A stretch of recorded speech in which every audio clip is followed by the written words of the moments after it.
Darling స్వామి గారిని కూడా మాట్లాడవలసింది request చేస్తున్నానండి. మన డైరెక్టర్ గారికి చాలా చాలా ఆప్తులు, well wisher and great writer. అందరికీ నమస్కారం. డైరెక్టర్ రాము మన మారుతి గారి దగ్గర చాలా సినిమాలుగా అసిస్టెంట్ డైరెక్టర్గా పనిచేశాడు. సో ఎప్పుడు కలిసినా నవ్వుతూ ఉంటాడు, అంతే, ఏం మాట్లాడేవాడు కాదు. సార్ సినిమా ఓకే అయిన తర్వాత కథ ఒకసారి చెప్తానని చెప్పాడు, బట్ నాకు వినడం కుదరలేదు. సో బట్ సినిమా అయిపోయిన తర్వాత నాకు మారుతి గారికి సినిమా వేసి చూపించాడు. చాలా అద్భుతంగా తీశాడు సినిమా. ఏంటి మన రామోయిని ఎంత బాగా తీసాడు అనిపించింది.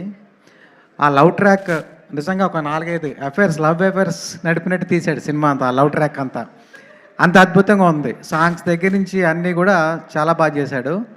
నెక్స్ట్ అందులో కూడా మంచి థీమ్ అండ్ మంచి మారల్, ఒక ఎయిమ్ హీరోకి అవన్నీ పెట్టాడు. అంత అద్భుతంగా వస్తుందని అనుకోలేదు. డెఫినెట్గా అది మంచి సక్సెస్ అవుతుంది. అలాగే సుహాస్ ఆ క్యారెక్టరైజేషన్, తను ప్రతి సినిమాకి ఒక క్యారెక్టరేషన్ ఏదో కొత్తది, ఒక సినిమాకి ఒక క్యారెక్టర్ కలవకుండా వేరే ఒక పెర్ఫార్మెన్స్ ఓరియంటెడ్ వచ్చేలాగా తను మూవీస్ స్టోరీస్ సెలెక్ట్ చేసుకుంటున్నాడు. సో తన క్యారెక్టర్ కూడా చాలా అద్భుతంగా ఉంది.